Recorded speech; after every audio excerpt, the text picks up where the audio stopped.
नमस्कार, हमारा उत्तराखंड देख रहे हैं आप। मैं हूं आपके साथ चविष्कात्री। इस वक्त सीधे रुख करते हैं देहरादून की तरफ, जहां पर बड़ी ब्रेकिंग आ रही है। आपको बता दें, इस वक्त की बड़ी जानकारी, प्रदेश कांग्रेस को बड़ा झटका लगा है। बागेश्वर उपचुनाव से पहले कांग्रेस को बड़ा झटका। रणजीत दास ने बीजेपी का दामन थामा। पिछले विधानसभा चुनाव में कांग्रेस प्रत्याशी थे और अब बीजेपी का दामन थाम चुके हैं। इस वक्त की बड़ी जानकारी आपको दे रहे हैं। देहरादून से प्रदेश कांग्रेस को बड़ा झटका लगा है। बागेश्वर उपचुनाव से पहले कांग्रेस को बड़ा झटका। रणजीत दास ने बीजेपी का दामन थामा। पिछले विधानसभा चुनाव में कांग्रेस प्रत्याशी हैं। तो उस वक्त की बड़ी जानकारी आपको दे रहे हैं देहरादून से, जहां पर प्रदेश कांग्रेस को बड़ा झटका लगता नजर आया। बागेश्वर उपचुनाव से पहले कांग्रेस को बड़ा झटका लगा। रणजीत दास ने बीजेपी का दामन थाम लिया है। पिछले विधानसभा चुनाव में कांग्रेस के प्रत्याशी थे। प्रदेश अध्यक्ष महेंद्र भट्ट ने ये जानकारी दी। आपको बता दें, प्रदेश कांग्रेस को बड़ा झटका लगा। इस वक्त की बड़ी जानकारी आपको दे रहे हैं। रणजीत दास ने बीजेपी का दामन थाम लिया है। पिछले विधानसभा चुनाव में वो कांग्रेस के प्रत्याशी थे। तो इस वक्त की बड़ी जानकारी आपको दे रहे हैं। बागेश्वर उपचुनाव से पहले कांग्रेस को बड़ा झटका यहां पर लगा। रणजीत दास ने बीजेपी का दामन थामा। तो पहले कांग्रेस में थे, उसके बाद बीजेपी का दामन थाम लिया है। इस वक्त की बड़ी जानकारी आपको दे रहे हैं देहरादून से। प्रदेश कांग्रेस को बड़ा झटका लगा है। बागेश्वर उपचुनाव से पहले यह बड़ा झटका माना जा रहा है। रणजीत दास ने बीजेपी का दामन थाम लिया है।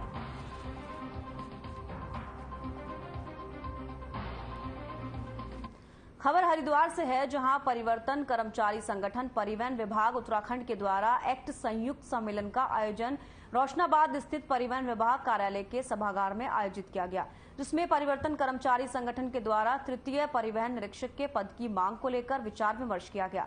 परिवर्तन कर्मचारी संगठन के संगठन मंत्री प्रवीण लाल ने जानकारी देते हुए बताया कि परिवहन विभाग उत्तराखंड में पदोन्नति के तहत तृतीय परिवहन निरीक्षक के पद को लेकर परिवर्तन कर्मचारी संगठन के द्वारा संयुक्त रूप से मांग की जा रही है।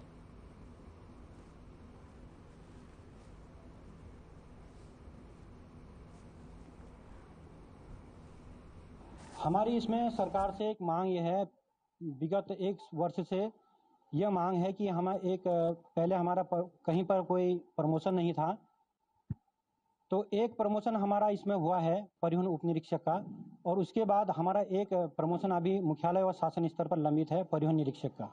परिवहन निरीक्षक का पद है, उसके हेतु सभी कर्मचारियों का विचार विमर्श हेतु जो है यहाँ पे एक महत्वपूर्ण बैठक का आयोजन किया गया है। और अभी इस क्रम में हम अपने पदोन्नत पद को पाने के लिए अपने मुख्यालय स्तर, शासन स्तर और पूरे जितने भी संदर्भित विभाग हैं उनके प्रतिनिधि, हमारा प्रतिनिधि मंडल जाएगा। से है, जहां कांग्रेस प्रदेश अध्यक्ष करण महारा के आह्वान पर महानगर कांग्रेस कमेटी के तत्वाधान में महानगर कांग्रेस कमेटी अध्यक्ष मुशर्रफ हुसैन के नेतृत्व में बीजेपी का पुतला दहन किया। पुतला दहन कार्यक्रम के दौरान आक्रोशित कांग्रेस कार्यकर्ताओं ने पीएम मोदी पर आरोप लगाते हुए कहा कि मणिपुर हिंसा पर कोई जवाब नहीं दिए जाने पर और लोकसभा में सुधीर रंजन चौधरी को लोकसभा सदस्य से निष्कासित किए जाने की कांग्रेस पार्टी कड़े शब्दों में निंदा करती है। इस दौरान कार्यक्रम में मौजूद कांग्रेस जनों में महानगर कांग्रेस कमेटी अध्यक्ष मुशर्रफ हुसैन, संदीप सहगल, एडवोकेट समेत कई सभा मौजूद रहे।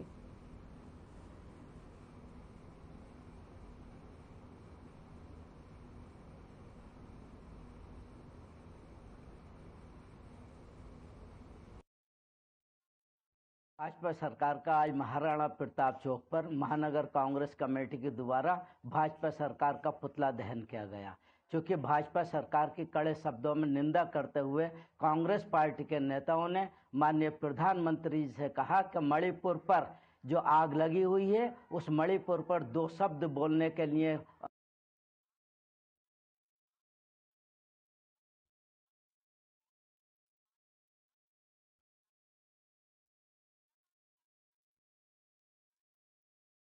बोल रहे हैं। कांग्रेस सरकार और साथ ही सुधीर रंजन सदस्य से निष्कासित किए गए, उसके बाद कांग्रेस की तरफ से ये रोष प्रदर्शन किया जा रहा है। बीजेपी का पुतला फूंका जा रहा है। तो मणिपुर हिंसा को लेकर यह हमला बोला जा रहा है। साथ ही जिस तरीके से राज्यसभा और लोकसभा में निष्कासित किए जाने के बाद इस तरीके की तस्वीरें लगातार सामने आ रही हैं। कांग्रेस कार्यकर्ताओं ने बीजेपी का पुतला फूंका। मणिपुर हिंसा को लेकर यह हमला भी बोला जा रहा है। सुधीर रंजन सदस्यता से निष्कासित किए गए, उस पर रोष भी व्यक्त किया जा रहा है।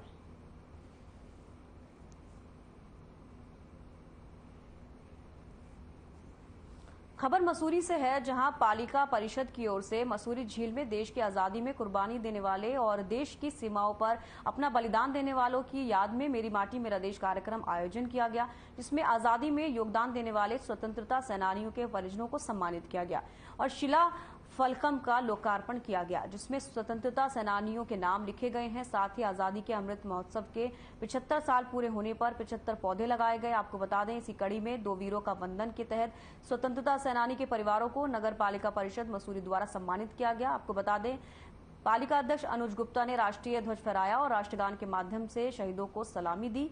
इस मौके पर पालिका अध्यक्ष गुप्ता ने कहा कि मेरी माटी मेरा देश इस कार्यक्रम के अंतर्गत मसूरी झील में शहीदों की याद में विभिन्न कार्यक्रम आयोजित किए गए। बच्चों ने देशभक्ति के गीत और नृत्य किए।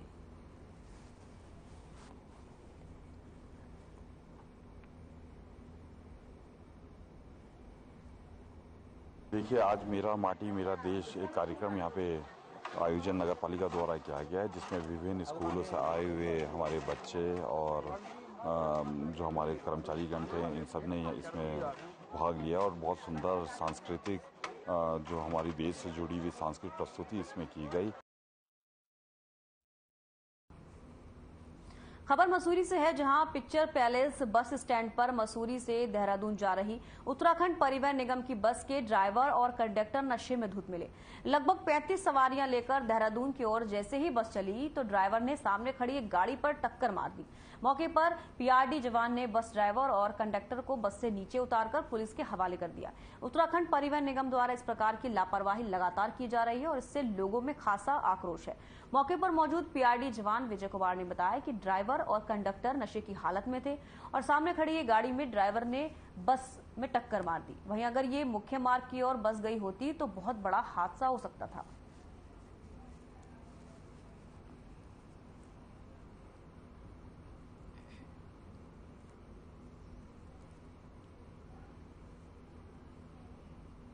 बहुत ही दुर्भाग्यपूर्ण घटना है। मसूरी में से पूर्व किंगरेक पर, झील पर, क्यारकुली मोड़ पर, आईटीबीपी के पास कई घटनाएं हो चुकी हैं, जिसमें बस सवारों द्वारा बस सवार घटना में शामिल थे। लोग मरे, ड्राइवर नशे में रहे, ड्राइवरों की लापरवाही, कंडक्टर की लापरवाही से ऐसे कार्य हुए। और आज श्रीमान जी तो दोनों नफी पहले तो इसमें बैठ के वहाँ ऊपर जैन का ऑफिस है ये, इसमें पीने के बाद वो उस गाड़ी को हटा रहा था। अगर ये गाड़ी न हटाता दुकान में घुसोड़ देता, ये मेरे को ही मार देता। ये अगर मैं अपनी भाग के जान न बचाता तो भी ये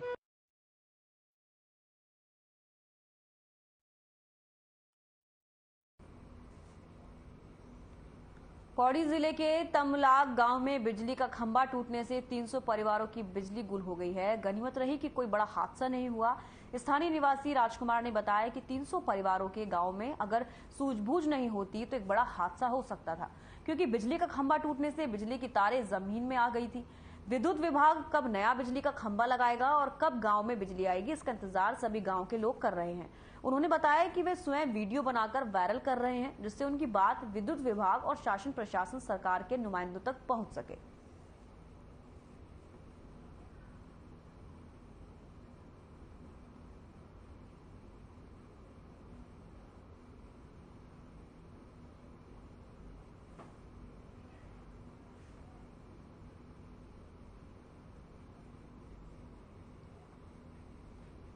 पिछले दिनों हुई बारिश से कई मोहल्लों में जलभराव हो गया था। वहीं अब पानी की निकासी न होने से मलेरिया, डेंगू और अन्य बीमारियां फैलने का खतरा बना हुआ है।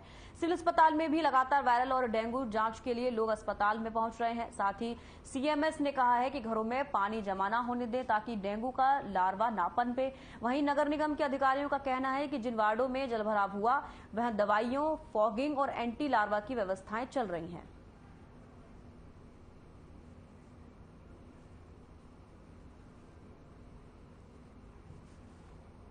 पिछली बार अभी पिछले कुछ दिनों में अतिवृष्टि हुई है, उसके बाद इवन उसके पहले से नगर निगम क्षेत्र के अंतर्गत पूरी साफ सफाई की व्यवस्था को लेके दवा का छिड़काव, फॉगिंग और एंटी लार्वा और ये सारी व्यवस्थाएं हमारी चल रही हैं। अभी तो डेंगू का कोई बहुत ज़्यादा नहीं निकला, एक या दो केस ही हैं जो पॉजिटिव आए हैं और डेली 5 से 7 के कार टेस्ट हो रहे हैं और जिस हिसाब से अब की बार बारिश हो रही है तो चांसेस थोड़ा हैं कि डेंगू एक काफ़ी विकराल रूप ले लेगा।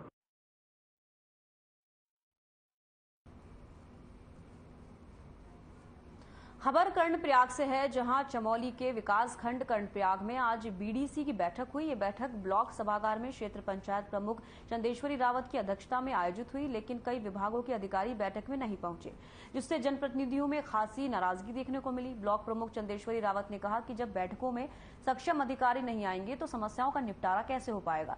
इसको लेकर जिला परियोजना निदेशक ने सभी विभागीय अधिकारियों को जनता की समस्याओं के निस्तारण के आदेश दिए। ब्रजेश बिष्ट ने कहा कि बैठकों में बार बार समस्याओं को उठाया जा रहा है, लेकिन जब समस्याओं का कोई निवारण नहीं हो रहा, यही वजह है कि जनप्रतिनिधि बैठकों में नहीं आ रहे। ज्येष्ठ प्रमुख प्रदीप चौहान ने कहा कि बीडीसी बैठक सिर्फ खाना पूर्ति मात्र रह गई है।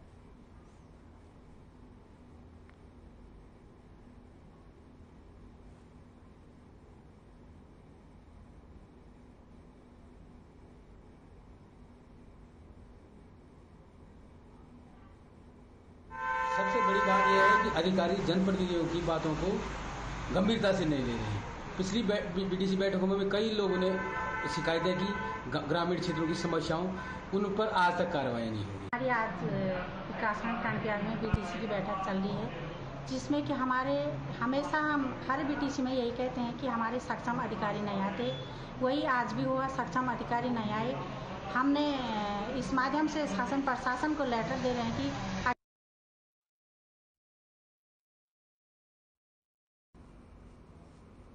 खबर काशीपुर से है, जहां जसपुर कांग्रेस विधायक आदेश सिंह चौहान ने काशीपुर के नवीन मंडी गेस्ट हाउस में प्रेस वार्ता के दौरान बीजेपी पर जमकर हमला बोला। उन्होंने प्रदेश की बीजेपी सरकार को खरी खोटी सुनाई। उन्होंने काशीपुर विधायक त्रिलोक सिंह चीमा के इस्तीफे की मांग की और कहा कि साल 2002 से मौजूदा विधायक त्रिलोक सिंह चीमा के पिता हरभजन सिंह चीमा लगातार यहां से 4 बार विधायक रह चुके हैं और 5वीं बार खुद उन्हीं के पुत्र यहां से विधायक हैं, लेकिन फिर भी काशीपुर की जनता को जलभराव को लेकर समस्या से निजात नहीं दिला पाए। जबकि यहां प्रदेश बनने के बाद 3 बार सरकार बीजेपी की और मेयर भी यहां लगातार बीजेपी से हैं। ऐसे में जब यहां मौजूद विधायक अपनी जिम्मेदारी का निर्वहन नहीं कर सकते तो इन्हें तत्काल इस्तीफा दे देना चाहिए। साथ ही कांग्रेस विधायक आदेश सिंह चौहान ने काशीपुर के नेशनल हाईवे ढेला पुल के बह जाने पर उसकी जांच की मांग करते हुए दोषियों के खिलाफ कार्रवाई की मांग की।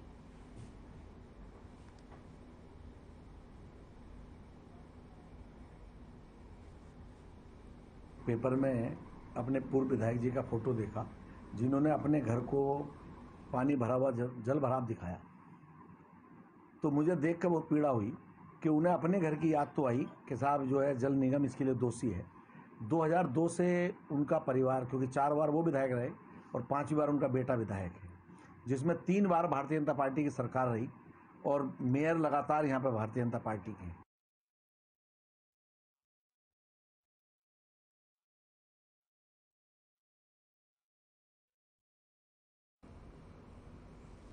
जनपद उधम सिंह नगर के खटीमा कृषि उत्पादन मंडी समिति अध्यक्ष नंदन सिंह खडायत ने सांसद प्रतिनिधि दीपक तिवारी और मुकेश रोहिला के साथ बाढ़ प्रभावित क्षेत्र का दौरा किया और बाढ़ प्रभावित पीड़ितों से मुलाकात कर उनका हालचाल जाना। वहीं उन्होंने पीड़ितों को हर संभव मदद देने का आश्वासन दिया। आपको बता दें कि मानसून के बारिश के चलते इन दिनों सभी नदी नाले उफान पर हैं और बाढ़ की स्थिति बनी हुई है।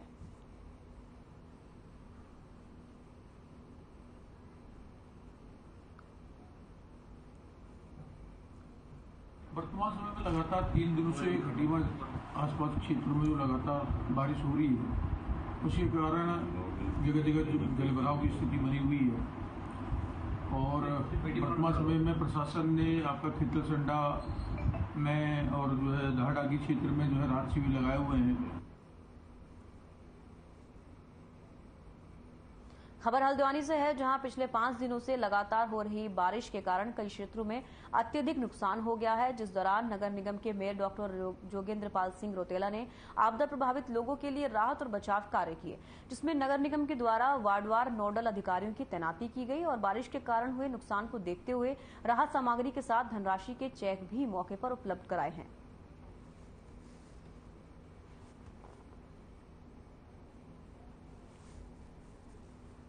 देखिए, विगत दिवस जो अतिवृष्टि के कारण शहर में जल भराव और पहाड़ों की जो गाद भर गई है, और कई मकान टूट गए हैं, कईयों में दरार आ गई है।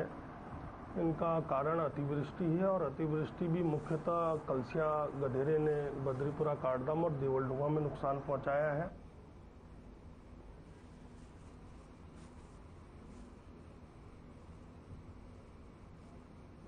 हरियाणा से लक्ष्मण झूला अपने दोस्तों के साथ घूमने आया एक युवक नाव घाट पर नहाने के दौरान गंगा में बह गया। जल पुलिस और एसडीएफआर की टीम ने गंगा में बहने वाले युवक की तलाश के लिए सर्च ऑपरेशन चलाना शुरू कर दिया। फिलहाल नाव घाट से लेकर बैराज तक चलाए गए सर्च ऑपरेशन ने युवक का कुछ पता नहीं चल पाया है।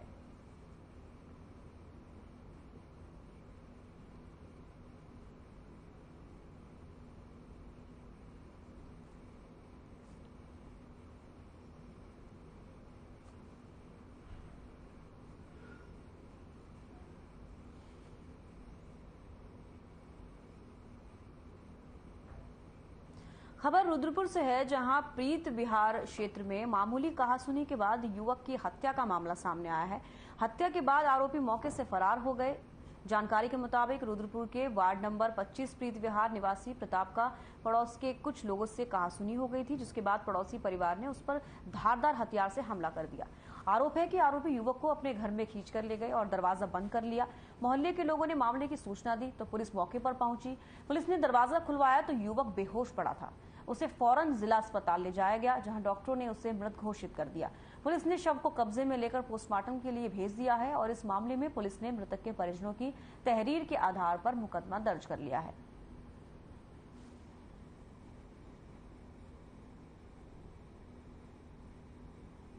ये प्रीतिविहार क्षेत्र में एक व्यक्ति के मर्डर करने की सूचना है, जिस पर पुलिस मौके पर गई थी और बॉडी का पंचायतनामा पोस्टमार्टम कराया जा रहा है और साथ में ये वादी पक्ष की ओर से इसमें तहरीर भी आ गई है और तहरीर के आधार पर सुसंगत धाराओं में अभियोग पंजीकृत कर दिया गया है और शीघ्र इस घटना का अनावरण करके जो भी दोषी हैं उनकी गिरफ्तारी की जाएगी।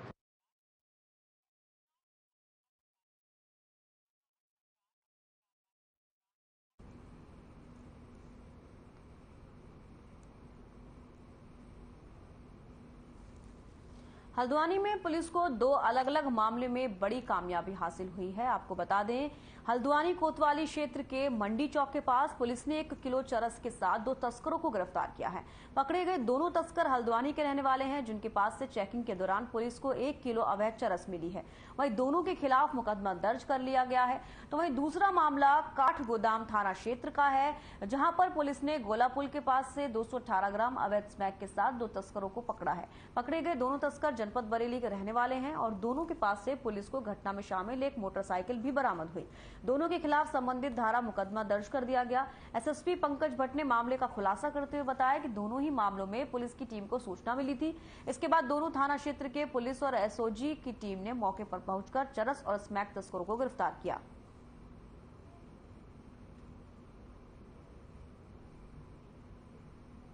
शाम को चेकिंग के दौरान गुलाब पुल से स्टेडियम की ओर आते हुए 150 मीटर के करीब पे जो है आपका पुलिस द्वारा और एसओजी द्वारा, काठगोदाम पुलिस और एसओजी द्वारा एक कंबाइंड चेकिंग की जा रही थी। इसमें यूपी नंबर की गाड़ी, जिसको नीलेश चला रहा था, उसके साथ शिशुपाल था। दोनों बरेली के रहने वाले हैं और ये नीलेश अपने भाई से गाड़ी मांग के लाया था।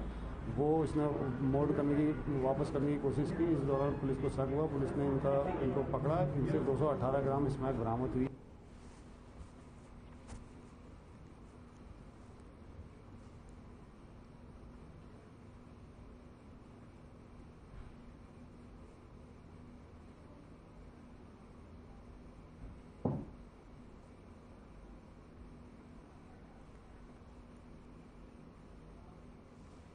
हमारा उत्तराखंड में फिलहाल इतना ही। दीजिए इजाजत, नमस्कार।